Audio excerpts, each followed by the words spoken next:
Morning, it's Monday, July 20th. Welcome to Thinking is Contagious. Hope you had a good weekend. And again, I'm going to ask you at the beginning and also at the end. If you find it interesting, what we discuss, if you find the topics noteworthy, find this is something that adds value, ask you to subscribe. I'm going to jump right into it with COVID after the weekend. Some thoughts and observations. There's a June 25th piece by Alex Berenson, an opinion piece that he wrote regarding COVID, it's got some interesting statistics in it, and references early on in the pandemic and the virus. There was dire estimates of death toll 2 and 3%. As we learn more and things evolved, more facts arose, not necessarily were published, but arose. And he quotes that in May, actually, of this year, the CDC came out with a report that the coronavirus, in effect, kills probably about 0.25% of the people that it infects, about 1 in 400 is what they said. In addition, some reports and estimates from Sweden, the country implemented a lot of antibody testing very early on and was at the forefront of antibody testing, that 1 in 10,000 people, 1 in 10,000 people under 50 actually die from the virus, compared to 1 in 14 people over 80 and 1 in 6 over 90. So, it's pretty consistent as far as that it tends to bring the mortality to the demographic of the 80 and 90-year-olds, the 80, 90-year-olds. Again, something we've harped on from the beginning, not belittling the death of any 80 or 90-year-old or taking it as anything not as significant. On the contrary, our elderly are our greatest asset: wisdom, knowledge, leadership. So it's not that. It's just that just to understand how this thing works. In addition, the op-ed goes into the fact that the United States has actually been lagged quite a bit behind in the antibody testing. So the antibody testing, which is critical in determining really how many people have actually had it. Because we have reported cases, we have reported deaths, but it's important to know really, in order to ascertain mortality rate, is those deaths are a percentage of what? And to make it the most accurate, you need to know those deaths are a percentage of X, which is the component of all the people that have had the virus. Based on this premise, the countries which have led with antibody testing have found that antibody testing shows you that the actual contamination rate is 20 to 25 times the reported rate. So, as an example, in the U.S., you have 3.85 million cases of COVID, and if you just use a factor of 20 times, not 25 times, 20 times, based on antibody results from other countries, and we're starting to implement a lot of antibody testing, so we'll have further confirmation of this, the accuracy. But if you use 20 times, you're talking about 77 million people that have had the virus. And we have had about 143,000 deaths, which is 143,000 too many, but we've had 143,000 deaths.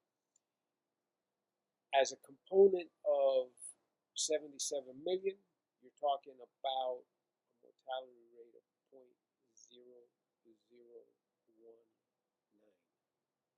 It's actually 185, but 19. No different than the flu. And again, as I've spoken about in the past, if you factor in herd immunity, if you factor in flu shots, preventions, um, people who don't get it because of the ability, because of the herd immunity and the flu shot, um, the numbers speak for themselves. So we're in effect um, looking at a virus that needs to be controlled. We need to develop a shot for it, but that has been, again, politicized and made a weapon. And it is a continuation of the Russia probe, it's a continuation of the Ukraine, it's a continuation of impeachment, it's a continuation of overturning the election. It's the COVID coup, is what this is, the COVID coup. And my prediction that I'm giving you now is this will drag on through the election, till the election. After the election, regardless of who wins, and I'm confident that Donald Trump will win again, but regardless of who wins, this will go away. And this will not be the political football that it is right now, and this will go away. We need to understand what how this has been politicized. We need to understand how this is being used as a weapon. Um, Fox News this morning, this weekend, uh, Wallace interviewed Trump and quoted, this is how far the fake news goes, even Fox News, challenged the president on his claim about the mortality rate and how the virus is, who it kills and how many people it kills. And he quoted John Hopkins' study saying 3.8% mortality rate. There's no one who's using a 3.8 mortality rate. And that shows you the extent of where the fake news goes. Even Fox News has their dog sicking on this thing. So um, we need to look through it. We need to look above it. We need to look beyond it. We need to understand that we need to find a vaccine, but we also need to understand that we need to go and open our schools, get our kids back to school, open our businesses, get people back to work. We can wear masks. The elderly, again, those who are most susceptible, those who have compromised immune systems, those that are elderly, those that are ill, those that are on chemotherapy, anyone who has any issues that we need to be aware of, those are the ones that we take precautions with. The rest of us have to get back to work. We cannot continue to subsidize and fund this debacle. We cannot continue to keep throwing taxpayer dollars at this thing because we will never get out of this hole. We need to understand what is going on here. Just on a quick side note, and it's a personal reference, we know people who live in Oklahoma, and we're talking to them a little bit about their lives over there, and they've got kids and young kids, and the kids are playing Little League or organized baseball, sports. People go to restaurants without masks. Um, People walk around without masks. Life is, you know, they handle it. They understand that there's a virus out there. Uh, People wash their hands. People try to be safe, but they're not stopping the world for this thing. And we continue to do so, and we continue to allow, and like I've said before, collateral damage is totally acceptable in an effort to overturn the 2016 election. That's what this is all about.